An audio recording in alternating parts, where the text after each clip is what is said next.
making disciples, transforming lives. Saudara, tema besar dari seluruh GMS, baik di dalam maupun luar negeri, untuk merayakan kenaikan Tuhan Yesus adalah tema besarnya adalah sorga dan kehidupan kekal.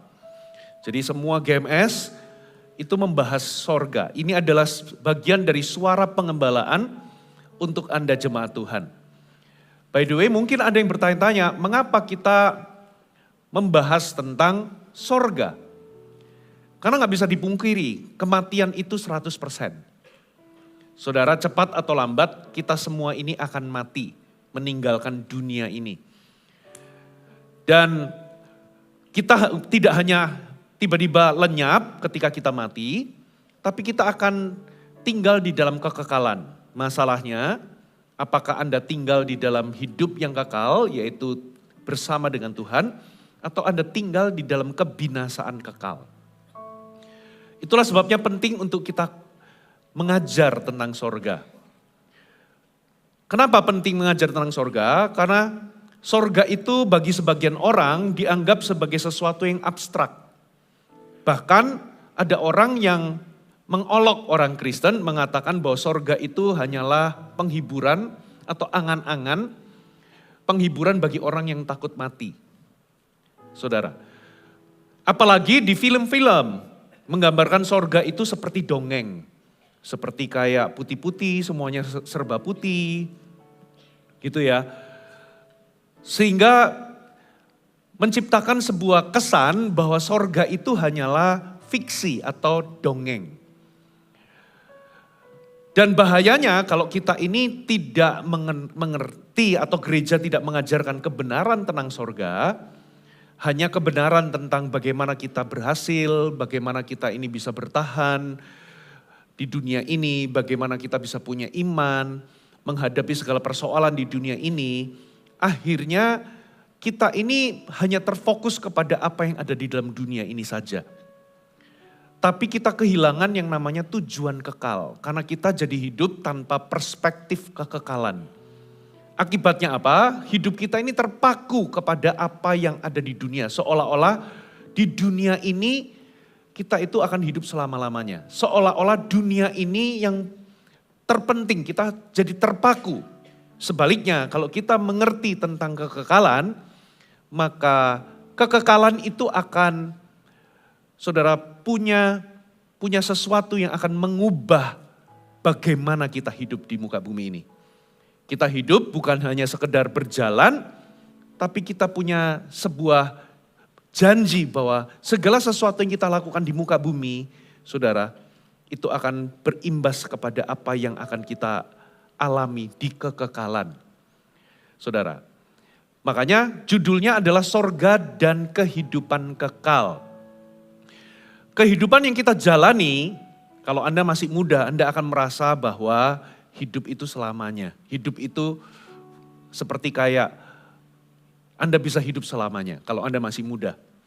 Tapi kalau Anda sudah mulai berusia 40, 50 atau menjalani 60, Anda akan mulai merasa bahwa hidup ini kok fana ya. Karena cepat. Tapi anyway, mau kita ini umur berapapun, hidup di dunia ini sangat singkat Bapak Ibu. Sangat singkat. Betul-betul singkat. Saudara, itulah sebabnya kita harus punya perspektif kekekalan di dalam kehidupan ini, supaya bagaimana kita hidup, itu akan menentukan apa yang kita akan alami ketika kita meninggalkan dunia ini. Amin saudara. Nah, saya akan bahas tentang sorga di ibadah pertama ini dari Yohanes dan beberapa ayat yang lain di dalam perjanjian baru, kecuali kitab Wahyu. Karena nanti di ibadah kedua saya akan bahas dari kitab Wahyu, penglihatan atau apa yang dialami oleh Yohanes, saudara, tentang sorga. Saya akan bahas dari Wahyu 21 ibadah kedua. Ibadah ketiga saya akan bahas dari Wahyu pasal 7. Semuanya akan saling melengkapi, memberikan kita pengharapan bahwa iman kita itu bukan omong kosong. Amin Bapak Ibu. Mari kita buka sama-sama firman Tuhan, kita baca di Yohanes pasal yang ke-14. Yohanes pasal yang ke-14, kita baca ayat per ayat. Janganlah gelisah, ayat 1, janganlah gelisah hatimu. Percayalah kepada Allah, percayalah juga kepadaku. Di sini dulu. Saudara, iman kekristenan itu iman yang pasti, katakan pasti. Itulah sebabnya, saudara, kalau Alkitab bicara mengenai kekekalan atau kehidupan setelah kematian, Tuhan itu tidak mau kita itu berkanjang kepada sesuatu yang spekulasi. Tuhan gak mau iman kita itu ditambatkan kepada sesuatu yang berupa opini yang mana itu tidak terbukti. Itulah sebabnya Alkitab kita, Bible kita di dalam perjanjian lama maupun perjanjian baru memberikan banyak kesaksian adanya kehidupan setelah kematian. Jadi kita akan menjadi gelisah, makanya Alkitab katakan jangan gelisah. Kita akan menjadi gelisah kalau kita itu merasa kematian itu sesuatu yang dalam tanda kutip sangat misterius, sampai-sampai tidak ada kejelasan sama sekali. Sekalipun kita belum pernah ke sorga, tapi Alkitab kita itu sebetulnya dalam perjanjian lama dan perjanjian baru memberikan kejelasan tentang keberadaan kehidupan yang kekal. Dan bukan hanya itu, Alkitab ini memuat banyak kesaksian orang penulis yang berbeda-beda dari berbagai zaman memberikan kesaksian yang sama. Jadi Alkitab kita ini dikatakan ajaib itu karena ini ditulis oleh orang-orang di berbagai zaman, di berbagai latar belakang, punya kepribadian yang berbeda-beda. Saudara, dari kitab Kejadian sampai Wahyu, semuanya itu memberikan kesaksian yang sama. Kalau Anda pergi ke pengadilan, saudara, kalau ada orang ngomong sesuatu, kalau nggak ada saksinya, 2-3 orang saksi, maka perkara itu dianggap tidak benar. Kita melihat di perjanjian lama, ada Elia diangkat ke sorga. Sebelum Elia ada Henok, tidak mengalami kematian tapi langsung diangkat kepada kekekalan. Kita lihat Elia, saudara, ada kereta berapi, nggak mengalami kematian langsung naik ke sorga. Kita melihat Yesaya, seseorang yang berbeda, saudara, melihat kemuliaan Tuhan. Melihat bait suci yang digambarkan oleh Yohanes di kemudian hari di dalam penglihatan. Yehezkiel juga sama. Di dalam perjanjian baru, Stefanus sebelum mati menjadi martir, dia melihat Tuhan. Saudara, dalam perumpamaan Yesus banyak bicara mengenai sorga, neraka. Bahkan sorga itu, saudara, tidak digambarkan menjadi sesuatu yang abstrak. Makanya Alkitab katakan, janganlah gelisah. Janganlah gelisah hatimu, percayalah kepada Allah. Amin Bapak Ibu. Lalu dikatakan begini, percayalah juga kepadaku. Dikatakan, di rumah Bapakku banyak tempat tinggal. Katakan, banyak tempat tinggal.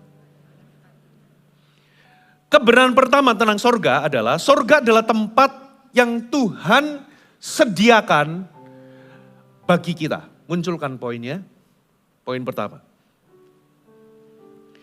Jadi ini adalah tempat yang sungguh ada. Makanya dikatakan di rumah Bapakku ada banyak tempat tinggal. Jadi sorga itu bukanlah sebuah angan-angan, bukanlah sebuah fantasi atau hayalan. Ini bukan sekedar sesuatu yang abstrak.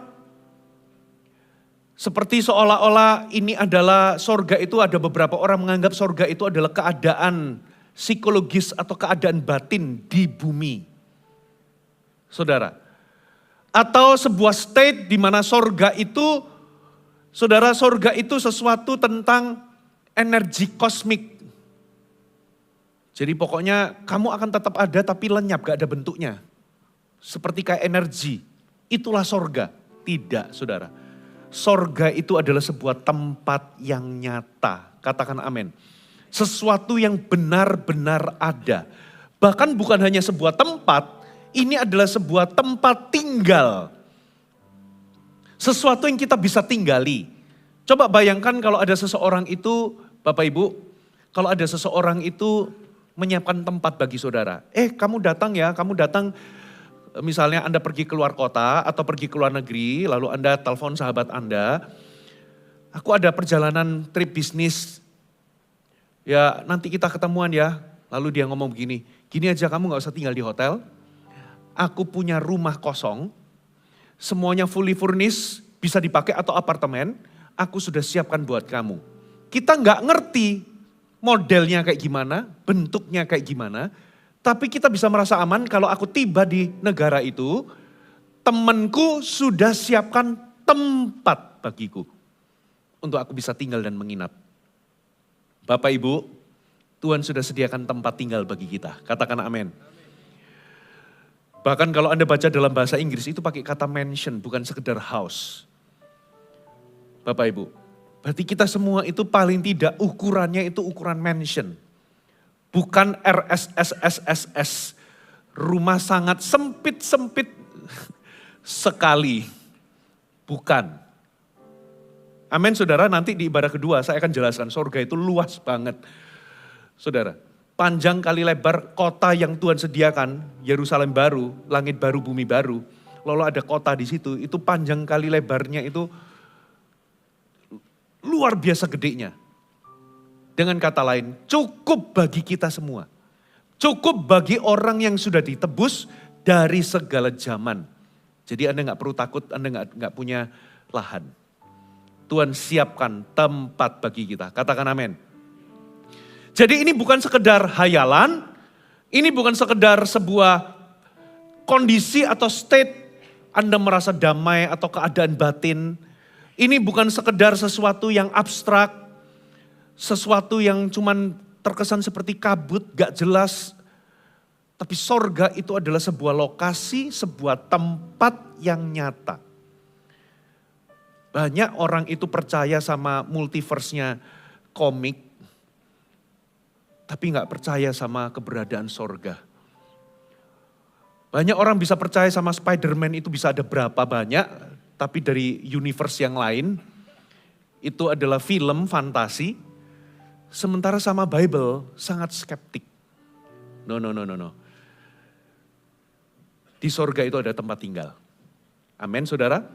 Lalu kebenaran kedua tentang sorga, dikatakan begini, di rumah Bapakku. Katakan di rumah Bapakku. Nanti kalau Anda pelajari ya, sorga itu, Alkitab itu gambarkan sebagai kerajaan.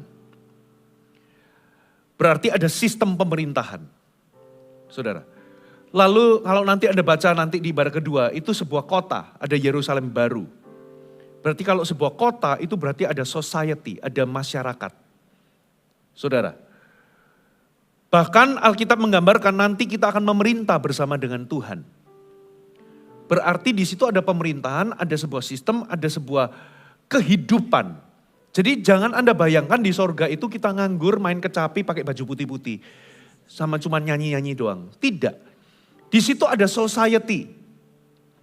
Saudara, ada masyarakat. Jadi kita itu bisa bersahabat, kita bisa berinteraksi seperti layaknya, saudara, kita ini di bumi. Jadi kalau di bumi ini fana, maksudnya bumi ini sementara, ini adalah bayangan dari apa yang kekal. Berarti saudara, berarti sorga itu lebih daripada apa yang kita bisa bayangkan. Tentang segala sesuatu yang kita bayangkan di muka bumi ini melebihi. Saudara. Jadi di sorga itu, saudara, bukan berarti kita semua pakai baju putih-putih semua. No. Yang pasti ada society. Terus detailnya gimana Pastor Fuji? Saya nggak pernah dibawa ke sana.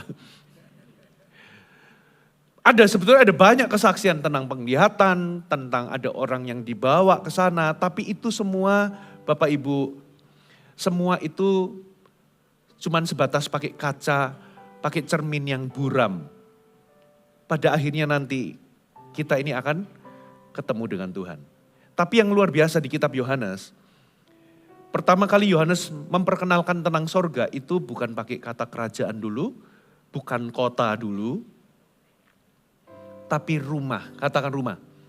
Di rumah Bapakku ada banyak tempat tinggal. Berarti di sorga ada banyak tempat tinggal.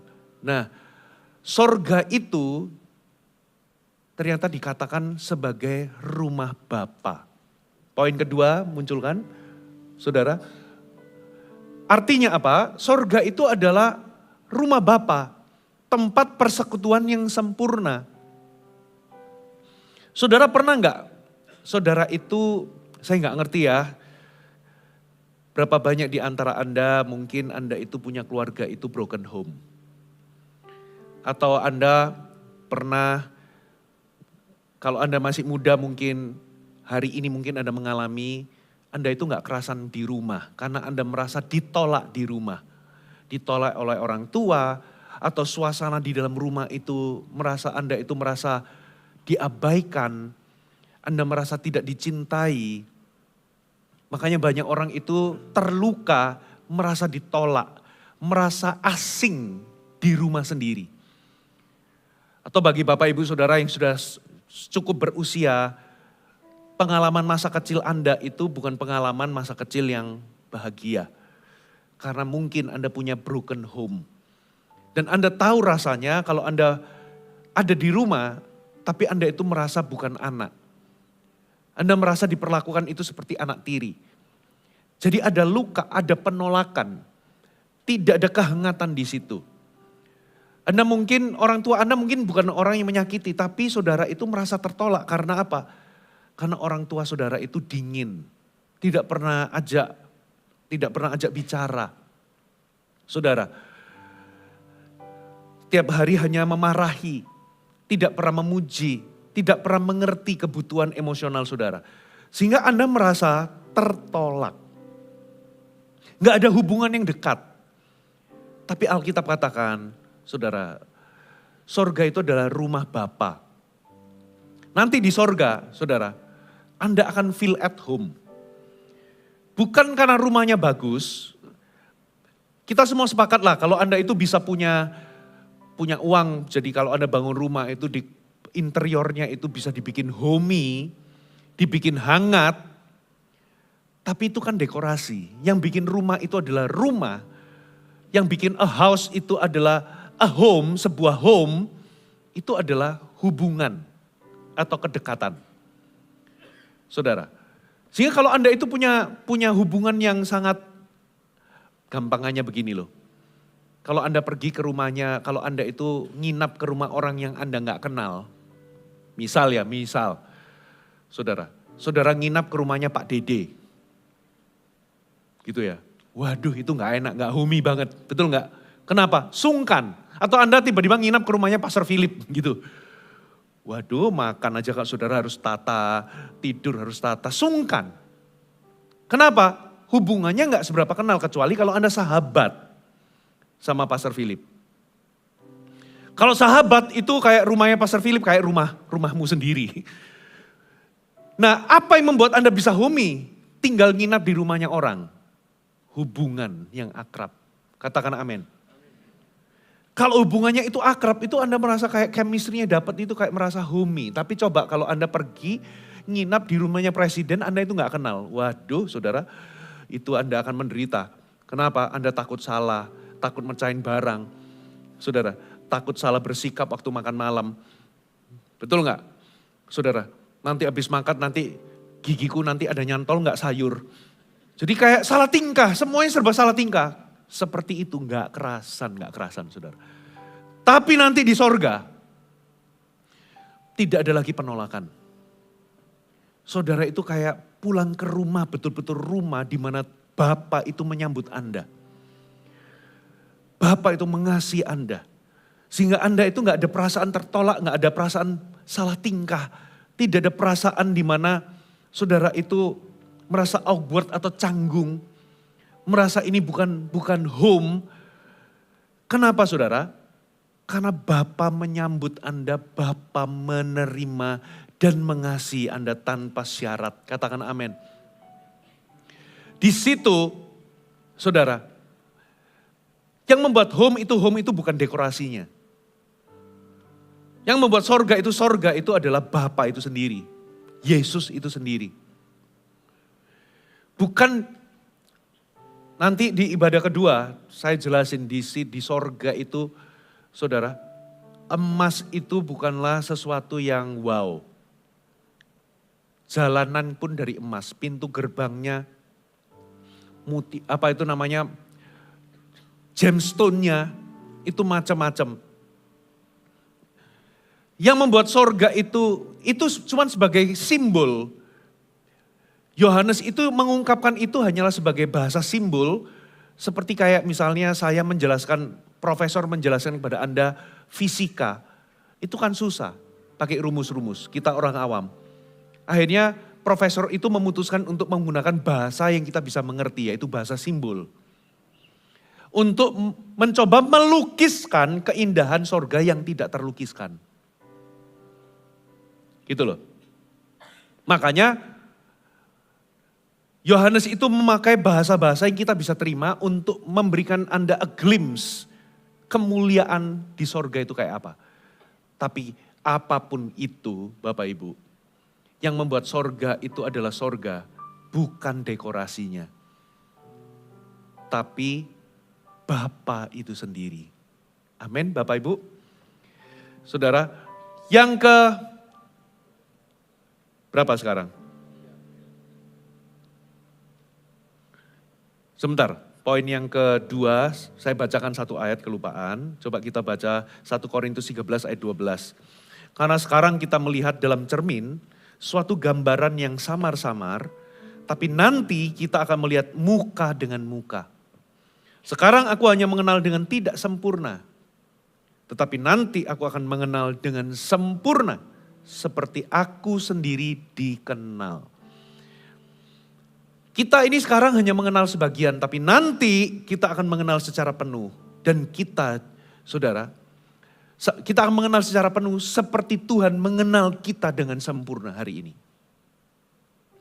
Tuhan mengenal kita dengan sempurna gak tunggu kita ke sorga dulu. Dia mengenal kita dengan sempurna sekarang. Katakan amin. Tapi nanti kita akan mengenal Tuhan itu, mengenal Bapa, mengenal Yesus muka dengan muka. Dan saudara, Roma 8 ayat 17, kalau kita adalah anak, maka kita adalah ahli waris.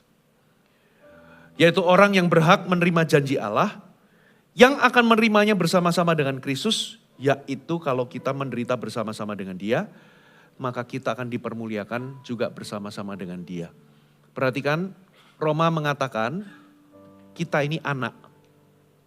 Jadi nanti waktu ke sorga, Bapa, Anda akan merasa sambutan Bapa kepada Anda itu akan merasa seperti anak yang disambut oleh Papa yang Anda kenal sendiri.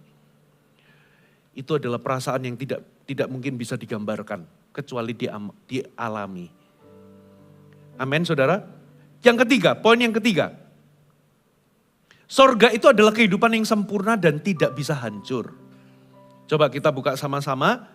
Munculkan ayatnya 2 Korintus 5 ayat 1 sampai 4. Saya akan ambil banyak ayat bukan dari kitab Wahyu di ibadah pertama ini. Karena kami tahu bahwa jika kemah tempat kediaman kita di bumi ini dibongkar, Allah telah menyediakan suatu tempat kediaman di sorga bagi kita. Suatu tempat kediaman yang kekal, yang tidak dibuat oleh tangan manusia.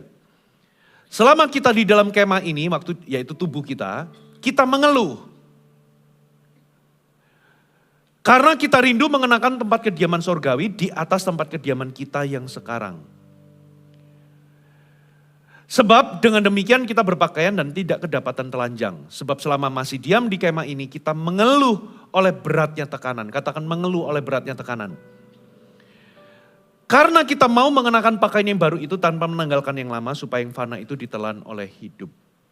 Jadi Paulus itu menggambarkan tubuh atau kemah yang kita hidupi sekarang itu adalah seperti kemah yang apa? Yang sementara, yang rapuh dan bisa rusak. Bisa hancur. Saudara. Lalu di ayat 2, Paulus ngomong selama kita masih tinggal di kemah yang sementara rapuh dan bisa hancur ini, bisa rusak, kita itu mengeluh. Mengeluh oleh beratnya tekanan. Sehingga muncul sebuah kerinduan, muncul sebuah sebuah kerinduan di dalam hati manusia, sesuatu yang lebih dari dunia ini, namanya kekekalan. Jadi dengan kata lain, itu menunjukkan bahwa selama Anda tinggal di dalam dunia ini, ada sesuatu yang tidak bisa dipuaskan oleh dunia ini. Sekali lagi ya, ada banyak orang itu ngomong sorga itu adalah sebuah state saja di bumi. Makanya orang dunia itu mencari sorga di dunia ini apa saudara? Kesenangan, hiburan, kenikmatan-kenikmatan yang dihasilkan oleh dosa. Saudara, sehingga itu yang dianggap sebagai sorga. Tapi ada sesuatu kenapa orang itu mengejar itu? Karena di dalam dirinya mereka tahu bahwa selama hidup di dalam tubuh ini kita itu mengeluh oleh beratnya tekanan.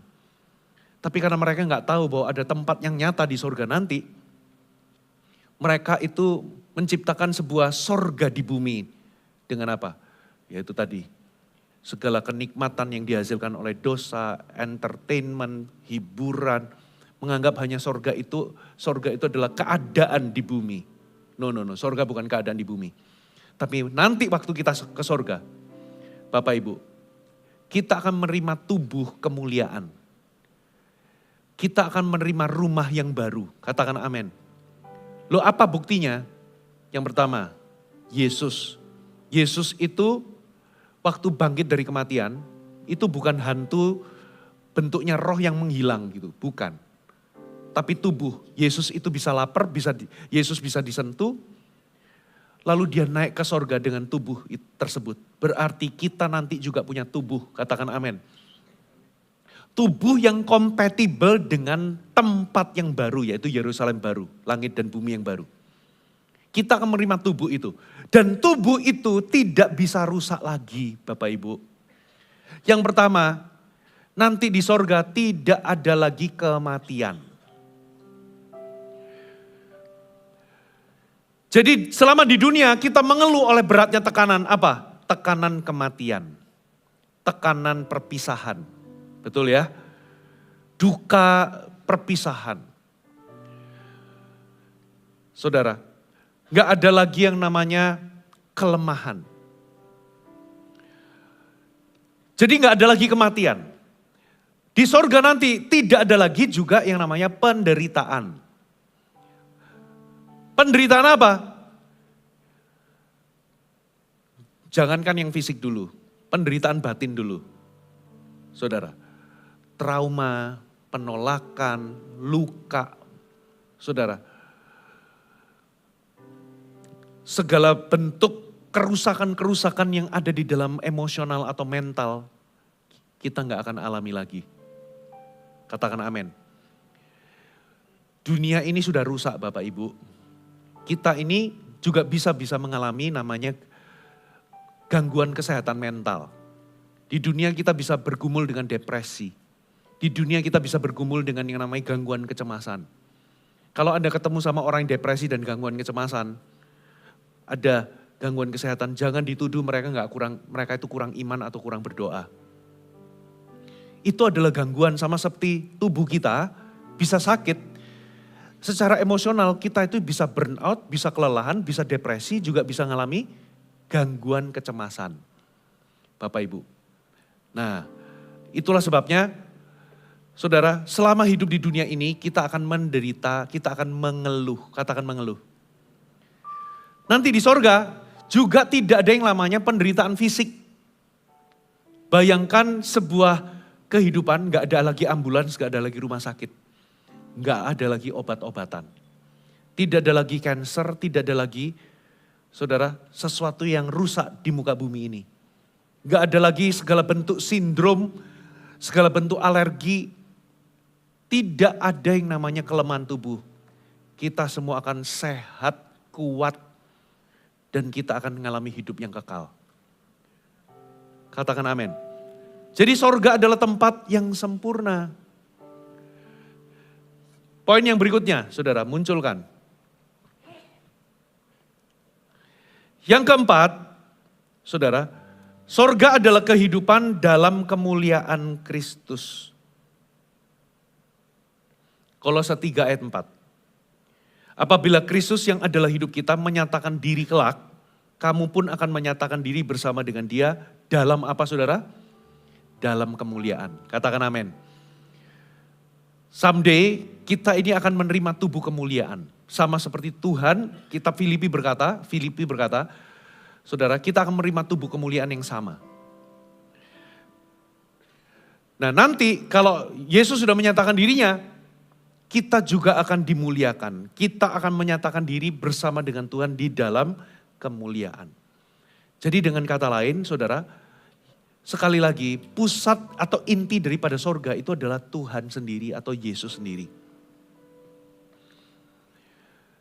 Kita akan melihat kemuliaan Tuhan, itulah puncak daripada sorga. Di dalam kemuliaan itu Bapak Ibu, yang pertama Yesus itu akan menjadi pusat daripada kehidupan kita. Dengan kata lain, gak ada lagi kekosongan, tidak ada lagi kebosanan, tidak ada lagi yang namanya orang itu kehilangan arah atau gak punya tujuan. Di sana Anda akan punya purpose of life itu maksimum, yang mungkin hari ini Anda sulit untuk memahaminya. Karena semuanya itu akan dipenuhi di dalam Yesus dan Yesus menjadi pusat kehidupan saudara. Apa yang membuat hidup itu lebih hidup? Ketika Anda punya impian, ketika Anda punya tujuan, betul ya? Karena di dalamnya Anda akan memperoleh yang namanya kepuasan dan makna. Coba orang kalau nggak punya tujuan, dia hidup tapi seperti kayak orang mati. Penuh dengan kekosongan, penuh dengan kebosanan, ya penuh dengan nggak ada makna di dalam hidupnya, nggak ada kepuasan di dalam jiwanya. Nanti di sorga, Yesus akan menjadi pusat kita. Pusat penyembahan kita, pusat mengapa kita itu hidup. Jadi jangan bayangkan saudara di sorga itu kita akan bosan. Ngapain ya? Saudara akan punya meaning of life itu luar biasa di sorga. Kita mungkin gak bisa memahaminya. Kita hanya percaya kepada apa yang difirmankan. Yang kedua saudara, kita akan memerintah bersama dengan Dia. Jadi di sorga nanti, karena Yesus adalah pusat, Dia menyatakan diri sebagai di dalam kemuliaan dan kita akan bersama-sama dengan Dia. Di sorga nanti kita akan memerintah bersama dengan Tuhan. Coba buka ayatnya, 2 Timotius 2 ayat 12. Jika kita bertekun, kita pun akan ikut memerintah dengan Dia. Jika kita menyangkal, Dia pun akan menyangkal kita. Jadi sorga itu bukan tempat istirahat saja. Sorga bukan tempat pensiun. Sorga adalah tempat kita berpartisipasi di dalam pemerintahan Allah. Jadi hidup kekal itu bukan Anda nganggur, malas-malasan, gak ada kerjaan, no. Hidup yang kekal itu aktif, tidak pasif, dan ada rencana, ada peran yang Tuhan akan berikan kepada kita masing-masing. Ada amin. Ada tanggung jawab, ada peran, ada otoritas. Dan ketika kita melayani, saudara, ketika kita mengerjakannya, kita itu mengerjakannya dalam kondisi sempurna. Ketika kita ada di muka bumi, Bapak Ibu, ketika kita melayani Tuhan lah dalam tanda kutip, kita ini melayani itu dengan banyak kelemahan, dengan banyak distraction. Motivasi kita bisa gak murni, kita bisa malas, kita bisa punya kelemahan-kelemahan, tapi nanti di sorga, sifat atau nature kita ini sudah berbeda. Kita ini orang yang sudah ditebus. Katakan amin. Jadi kita akan melayani Tuhan, melayani purpose Tuhan. Kita ini akan bekerja dalam tanggung jawab dan kapasitas kita di sorga itu tanpa distraction atau gangguan atau kelemahan-kelemahan. Saudara. Di sorga kita akan hidup di dalam kasih yang sempurna. 1 Yohanes 3 ayat 2. Saudara-saudara yang kekasih, sekarang kita adalah anak-anak Allah. Tetapi belum nyata apa keadaan kita kelak. Tetapi kita tahu, katakan kita tahu. Bahwa apabila Kristus menyatakan dirinya, kita akan menjadi apa saudara? Sama seperti dia. Sebab kita akan melihat dia dalam keberadaan yang sebenarnya. Transformasi di sorga itu transformasi total menuju keserupaan dengan Tuhan. Dengan Kristus lebih tepatnya. Jadi di sorga nanti gak akan ada iri hati. Gak akan lagi ada konflik. Gak akan lagi ada kesalahpahaman. Gak akan lagi ada peperangan, perpecahan. Gak akan lagi ada yang namanya hal-hal tersebut. Kita ini bisa mengasihi seperti Kristus mengasihi. Yang percaya katakan amin. Jadi hubungan di bumi ini rapuh. Kita bisa berteman dengan seseorang, tapi kita bisa bermusuhan di kemudian hari. Kita bisa terluka, kita bisa merasa dikhianati, tapi tidak dengan di sorga. Yang terakhir saudara, yang kelima. Sorga adalah pengharapan yang mengubah hidup kita sekarang. Kita baca satu ayat, Kolose 3 ayat 1-2. Karena itu, kalau kamu dibangkitkan bersama dengan Kristus, carilah perkara yang di atas, di mana Kristus ada, duduk di sebelah kanan Allah. Pikirkanlah perkara yang di atas, bukan yang di bumi. Saudara, kebenaran tentang kehidupan kekal atau sorga, kalau Anda memahami bahwa sorga itu real, tempat yang nyata, tempat di mana kita ini bisa punya hubungan yang dekat, ini adalah rumah, Anda bisa diterima di situ, tanpa ada perasaan tertolak, tanpa ada perasaan tertuduh, tanpa ada perasaan merasa tidak layak. Saudara, Anda akan dicintai, Anda akan merasa at home, atau Anda akan merasa sorga itu homey bagimu. Lalu bukan hanya keadaan Anda baru, saudara melayani dengan kapasitas, dengan sifat atau nature yang baru, tubuhmu baru, segala sesuatu yang baru. Tapi kebenaran tentang sorga itu akan membuat ketika Anda hidup di muka bumi ini, yang akan dipengaruhi itu adalah prioritas hidupmu. Bagaimana Anda hidup. Coba, kalau Anda itu tiba-tiba dikasih tahu bahwa waktumu tinggal 1 minggu lagi. Apa yang Anda lakukan? Anda akan melakukan hal-hal yang sangat penting. Anda akan melakukan hal-hal yang Anda anggap penting. Saudara. Kalau Anda punya keluarga, Anda pasti akan spend waktu sama keluarga. Orang-orang yang paling Anda cintai. Saudara, katakan amin. Begitu pula, selama kita hidup di muka bumi ini, kalau kita punya perspektif sorga, itu akan mempengaruhi prioritas hidup kita. Itu akan mempengaruhi fokus hidup kita. Anda akan hidup untuk perkara-perkara yang di atas, bukan hanya perkara-perkara yang fana saja. Makanya banyak orang dunia itu, atau mungkin dulu, saya waktu bertobat, masih muda, banyak teman-teman saya itu gak ngerti. Mengatakan bahwa kamu itu fanatik, Puji. Ngapain ke gereja itu sampai berkali-kali, ngapain ikut cell group, ngapain melayani Tuhan, kamu kayak orang dieksploitasi. Kamu itu dimanfaatin. Sementara teman saya yang lain begini begitu. Kenapa saya lakukan? Karena saya tahu bahwa saya sedang mengumpulkan harta bukan hanya di bumi. Saya mau kerja melayani setulus-tulusnya dengan sebuah pengharapan yang nyata bahwa semua jerih payah kita itu di dalam Tuhan tidak akan pernah sia-sia. Katakan amin.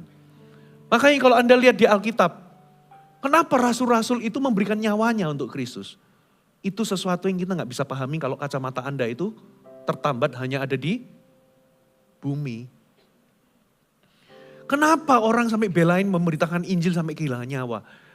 Kenapa? Makanya orang di sekitar Anda gak akan pernah bisa mengerti kenapa Anda melayani. Malah orang itu bisa menuduh Anda melayani itu pasti ujung-ujungnya pasti duit. Mereka susah untuk bisa mencoba memahami kenapa Anda itu melakukan hal-hal yang kenapa kok Anda itu bisa memberi.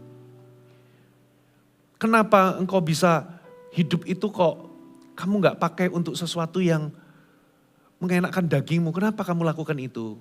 Mereka gak paham tentang perspektif kekal. Why?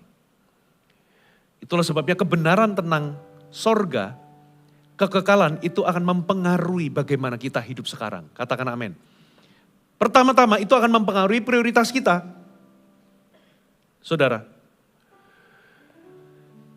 cara kita hidup, kita jadi hidup itu enggak jadi fokusnya itu kepada materi, materialisme. Yang berikutnya, kita juga punya pengharapan kalau kita hidup di dalam dunia ini penuh dengan penderitaan. Paulus satu kali ngomong di dalam 2 Korintus 4 ayat 17. Sebab penderitaan ringan yang sekarang ini Paulus ngomong ini benar-benar ngomong loh saudara. Saudara kalau Anda mau tahu, Paulus ngomong penderitaan ringan, kalau Anda baca dalam surat-suratnya, dia itu hampir mati, hampir kapal karam, mau dibunuh. Saudara, sampai Paulus sendiri berkata, aku ini putus asa. Paulus loh ngomong putus asa dalam hidup ini. Tapi dia ngomong penderitaan ringan. Why? Karena perspektifnya bukan perspektif dunia. Dia ngomong gini, penderitaan ringan yang sekarang ini mengerjakan bagi kami kemuliaan kekal yang melebihi segala-galanya. Jauh lebih besar daripada penderitaan kami. Kalau Anda mengerti bahwa ada hidup kekal, penderitaan yang hari ini Anda rasa ini berat, saudara, itu jadi memberikan Anda kekuatan bahwa ini itu cuma sementara, ini pasti ada namanya, expired date-nya, dan ini penderitaan yang aku alami ini gak akan pernah sia-sia, sebab ia mengerjakan kemuliaan kekal. Katakan amin. Jadi ketika Anda bertekun, bukan penderitaan karena Anda nyolong lalu Anda digebukin. Bukan, itu penderitaan karena kesalahanmu sendiri. Bukan, tapi penderitaan karena Anda bertekun, Anda kerjakan sesuatu yang bagus tapi orang menuduh Anda. Saudara, karena Anda punya iman, karena Anda berdiri dalam kebenaran lalu Anda dikucilkan, Anda dianiaya. Ketika Anda betul-betul berjuang melawan dosa, Anda berjuang melawan integritas, demi integritas, demi kejujuran. Lalu Anda alami penderitaan, saudara. Dalam konteks Paulus berarti ketika dia memberitakan Injil, dia mengalami banyak aniaya. Bapak Ibu, kalau Anda punya perspektif kekal, Anda akan merasa dikuatkan. Kenapa? Karena penderitaan ini sementara. Dan ini akan menjadi ringan karena apa? Nanti someday itu akan mengerjakan sesuatu yang kekal. Amin. Lalu apa lagi? Membuat kita hidup dengan seperti tadi, perspektif yang kekal. Nah, waktu saya tinggal 3 menit. Saudara, pertanyaan berikutnya adalah bagaimana kita bisa memperoleh hidup yang kekal? Dengan cepat, sederhana. Yang pertama, percayalah kepada Yesus Kristus. Itu jelas. Yohanes 3 ayat 16. Karena begitu besar kasih Allah akan dunia ini, sehingga ia telah mengaruniakan anaknya yang tunggal, supaya setiap orang yang percaya kepadanya tidak binasa, melainkan beroleh hidup yang kekal. Jadi sorga itu adalah tempat yang terbuka hanya mereka-mereka yang dilahirkan kembali karena imannya kepada Kristus. Ayat yang baru kita baca itu ayat yang klise, sepertinya dalam tanda kutip klise sering kita dengar. Karena begitu besar kasih Allah akan dunia ini, sehingga ia rela mengaruniakan satu-satunya anaknya yang tunggal. Supaya apa saudara? Perhatikan, ada kata-kata penting yang mungkin Anda lewatkan. Dikatakan begini, supaya setiap orang yang apa saudara? Percaya. Jadi ayat itu, kenapa kok ada kasih yang begitu besar? Karena ada kebinasaan besar. Kalau kebinasaan itu kecil, Tuhan itu enggak perlu mengorbankan pribadi kedua dari Tritunggal, yaitu Yesus Kristus, untuk mati bagi kita. Dan itu harganya sangat besar. Dari harga yang dia bayarkan yang begitu besar, yaitu mengorbankan anaknya yang tunggal, Anda harus tahu berarti ada bahaya besar. Ada kebinasaan besar. Ada kebinasaan yang sangat mengerikan. Anda begitu mati kalau Anda masuk dalam kebinasaan kekal, itu Anda bukan cuma menghilang. Seperti hilang gitu aja. Menjadi energi. No. Bapak Ibu, manusia itu rohnya itu kekal. Entah Anda masuk dalam kebinasaan atau tidak. Itulah sebabnya Tuhan itu memberikan kasih yang besar. Dengan mengorbankan anaknya. Supaya barang siapa yang percaya kepadanya, kita akan beroleh hidup yang kekal. Katakan amin. Percaya kepadanya. Jadi sorga itu hanyalah terbuka untuk orang-orang yang ditebus, yang percaya pada karya penebusan Kristus. Dengan menerima dia sebagai Tuhan dan Juru Selamat. Yang kedua, saudara, ini penting untuk saya tekankan. Menerima dia sebagai Tuhan. Yakobus 2 ayat 19, perhatikan ayat ini saudara. Yakobus 2 ayat 19. Engkau percaya bahwa hanya ada satu Allah saja, itu baik. Bapak Ibu, kalau Anda percaya, saudara, di dalam dunia ini ada banyak ilah. Ada banyak kepercayaan sehingga banyak orang itu percaya bahwa Tuhan itu banyak. Bapak Ibu, iblis itu, setan itu percaya cuma ada satu Allah yang benar. Tapi itu gak cukup untuk membuat iblis selamat. Gak cukup untuk membuat setan itu selamat. Dikatakan begini, setan-setan pun percaya akan hal itu dan gemetar. Setan itu percaya ada satu Tuhan yang benar. Dan itu dibuktikan di mana?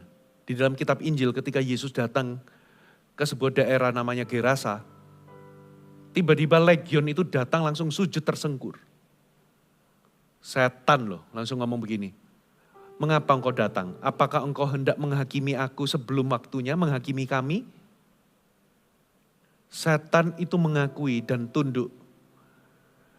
Dan mengakui Yesus itu adalah Tuhan. Tapi kenapa setan gak selamat? Sederhana. Setan percaya Yesus itu Tuhan. Tapi setan gak tunduk di bawah ketuhanan Yesus. Bapak Ibu. Makanya kalau Anda mau betul-betul lahir baru, selamat, Anda bukan hanya menerima karyanya di kayu salib, tapi Anda juga menerima pemerintahannya dalam kehidupan saudara. Karena apa? Iman yang sejati kalau Anda betul-betul lahir baru, itu bisa dibuktikan lewat apa? Lewat penerimaanmu kepada the Lordship of Christ, ketuhanan daripada Kristus atas hidupmu. Saudara, amin. Jadi kalau ada kata Lord atau Tuan atau Tuhan di situ, berarti Anda betul-betul mempercayakan diri Anda tunduk di bawah otoritas Kristus. Bukan hanya menerima karya keselamatannya saja. Yang ketiga, jelas, saudara, bertobatlah dari kehidupan lama saudara. Saudara, saya mau coba jelaskan begini. Kita itu diselamatkan karena anugerah. Jelas ya, itu sudah tidak bisa diganggu-gugat. Kita diselamatkan bukan karena kita berbuat baik. Karena melalui moral atau melalui aktivitas-aktivitas religius kita. Kita tidak diselamatkan karena kita banyak memberi, banyak bersedekah. Kita tidak diselamatkan karena bahkan kita menjalankan kehidupan agama yang kita anggap religius. No. Saudara, kita semata-mata diselamatkan karena anugerah yang kita terima melalui iman. Anugerah Yesus Kristus, pengorbanan Yesus. Tapi demikian saudara, orang yang punya iman keselamatan, itu harus bisa dibuktikan. Iman keselamatan saudara itu harus bisa dibuktikan. Sama seperti begini loh. Saya mau tahu ini ikan atau bukan, buktinya apa? Ini ada seekor makhluk mengaku dia ikan. Sama seperti ada seorang Kristen mengaku dia lahir baru. Gimana cara membuktikan bahwa dia itu benar-benar orang Kristen lahir baru atau Kristen palsu? Bagaimana cara membuktikan ini itu benar-benar ikan? Caranya gini, ikan itu pasti berenang. Ikan pasti hidupnya di air. Kalau ada ikan hidupnya di darat, itu namanya ikan palsu atau ikan jadi-jadian. Kalau ada orang Kristen ngaku aku punya iman keselamatan. Aku punya aku sudah lahir baru.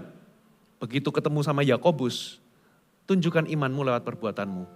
Buktikan bahwa imanmu itu adalah iman yang menyelamatkan lewat perbuatan. Bukan perbuatan itu menyelamatkan dia, tapi iman yang menyelamatkan itu akan dibuktikan lewat. Karena kalau nggak ada perbuatannya, imanmu kosong, imanmu nol. Kalau memang kamu ikan, buktikan dari perbuatanmu. Kamu hidupnya itu bukan di darat, tapi hidupnya di air. Kalau memang Anda punya iman keselamatan, Bapak Ibu, Anda akan buktikan Anda tidak lagi hidup di dalam dosa. Orang Kristen bisa jatuh dalam dosa, tapi dia nggak akan kerasan tinggal di dalam dosa. Katakan amin. Sama seperti kita, manusia itu hidupnya di mana? Di darat. Anda bisa kepleset kejebur air nggak? Kepleset kecemplung di kolam renang, yes. Tapi apa yang terjadi? Begitu kepleset, Anda akan cepat-cepat keluar karena Anda nggak bisa hidup di situ, karena Anda bukan ikan. Kalau ada orang kepleset, kecemplung, jatuh dalam kolam, lalu dia hidup di dalamnya, kerasan, itu bukan manusia, berarti dia itu ikan. Kalau ada orang Kristen jatuh dalam dosa, kalau dia punya iman keselamatan, dia akan bangkit, dia akan keluar. Dia nggak akan hidup di dalam dosa itu. Tapi kalau ada orang, aku ngaku lahir baru, tapi dia hidup dan tinggal di dalam dosa itu. Saya bisa pastikan, jangan-jangan dia memang belum lahir baru. Kenapa? Orang yang lahir baru bisa kesandung, bisa jatuh dalam dosa, tapi dia nggak bisa hidup di dalam dosa. Amin saudara. Nah itulah sebabnya, kalau Anda itu memang ingin jadi warga, menerima warisan sorga nanti, saudara. Pastikan Anda itu hidup di dalam pertobatan, katakan amin. Jadi bertobat, terima Yesus itu sekali, tapi hidup dalam pertobatan itu every day. Sehingga dari pertobatan yang Anda hidupi, itu membuktikan iman keselamatan yang Anda miliki. Makanya Anda kalau ketemu sama Yakobus di zaman itu, orang berkata, ya kalau kamu berkata kamu punya iman, aku berkata tunjukkan iman, aku akan menunjukkan imanku lewat perbuatanku. Menunjukkan, bukan perbuatan yang menyelamatkan. Tapi orang yang punya iman keselamatan, itu pasti punya perbuatan. Hiduplah di dalam pertobatan. Saudara, bertobatlah. Jadi bertobat itu berarti berbalik, bukan hanya menyesal. Bukan hanya menyesal, saudara, menangis di altar, tidak. Itu pintu awalnya penyesalan. Tapi harus disusul dengan sebuah keputusan untuk berbalik, meninggalkan perbuatan itu, dan hidup di dalam kehendak Tuhan. Yang terakhir, saudara. Poin yang terakhir. Poin yang keempat, bukan terakhir. Hiduplah sebagai warga sorga itu sekarang. Filipi 3 ayat 20. Karena kewarganegaraan kita di dalam sorga. Saudara, secara fisik kita itu WNI. Mungkin ada beberapa yang WNA. Tapi sebetulnya, saudara, kita ini punya kewarganegaraan itu di sorga. Katakan amin. Jadi kalau Anda itu warga negara sorga, cara hidup Anda harus berubah. Perspektif Anda, pikiran Anda tidak boleh konform atau sama dengan dunia ini. Anda harus mewarisi cara berpikir kerajaan atau pemerintahan sorga. Perspektif Anda nggak hidup terpaku dengan apa yang di dalam dunia ini. Tapi Anda hidup dengan perspektif sorgawi atau perspektif kekekalan. Pasti hidup Anda harus berubah. Yang terakhir, tetaplah setia sampai akhir. Wahyu 2 ayat 10, perhatikan. Jangan takut terhadap apa yang harus engkau derita. Sesungguhnya iblis akan melemparkan beberapa orang dari antaramu ke dalam penjara supaya kamu dicobai. Dan kamu akan beroleh kesusahan selama 10 hari. Hendaklah engkau setia sampai akhir. Katakan setia sampai akhir. Dan aku akan mengaruniakan kepadamu mahkota. Saya mau tanya, dari sisi Tuhan, keselamatan yang dia beri itu sebetulnya permanen. Saudara, tapi dari sisi kita, keselamatan itu bisa Anda hilangkan. Oh Pastor Fuji, saya nggak bakal akan meninggalkan Kristus. Jangan berkata Anda nggak bakal. Sudah ada banyak kesaksian. Dulu pernah ada worship leader dari luar negeri yang sangat terkenal di era-era ketika saya bertobat.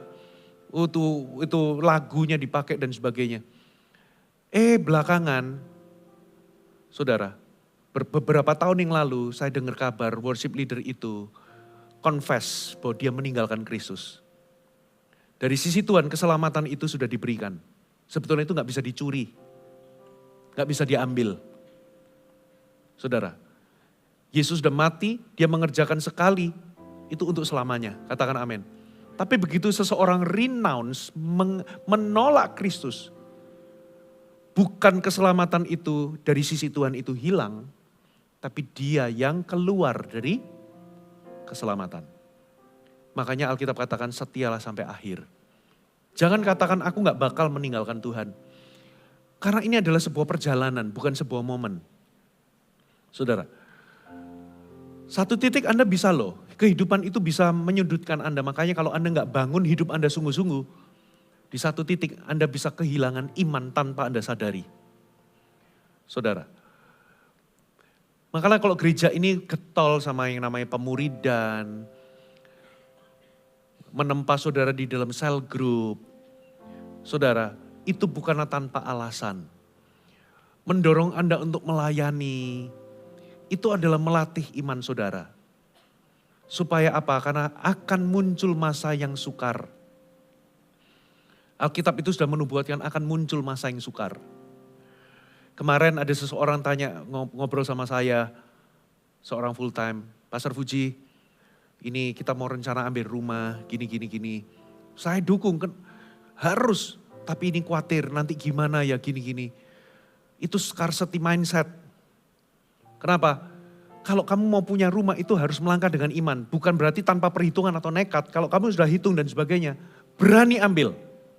Kenapa? Kalau kamu khawatir sekarang, 10 tahun lagi keadaan ekonomi gak tambah. Coba 10 tahun yang lalu kamu waktu mau ambil rumah gimana? Iya khawatir ya kondisi begini. Sekarang 10 tahun kemudian emas lebih murah atau lebih mahal? Dolar lebih murah atau lebih mahal? Sekarang aja katanya sudah muncul rumor-rumor dolar akan 20.000. Dengan kata lain, akhir zaman keadaan gak makin. Kalau Anda gak punya iman yang tertambat di dalam Kristus, saudara bisa kehilangan imanmu. Anda bisa meninggalkan Yesus. Beberapa orang karena tekanan kehidupan, saudara. Beberapa orang mungkin karena tiba-tiba saudara ikut sama orang yang dia anggap aku jatuh cinta, ikut kepercayaan orang. Macam-macam orang bisa meninggalkan iman. Ada yang karena popularitas tiba-tiba ganti agama. Macam-macam.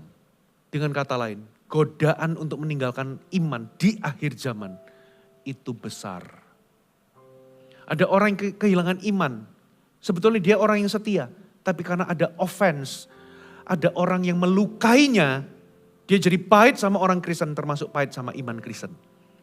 Akhirnya dia meninggalkan iman kekristenan. Gara-gara apa? Dia nggak bisa handle, nggak kuat sama tekanan yang namanya sakit hati. Setialah sampai akhir. Katakan amin. Someday, saudara, you and me akan ketemu.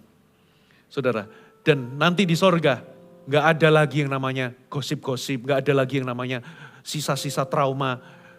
Selama hidup di dunia Anda sesama orang Kristen itu bisa bertengkar, bisa. Tapi di sorga, waduh saudara, kita akan main bola sama-sama di sorga. kita akan dalam kondisi yang baru di sorga. Mari kita bangkit berdiri sama-sama.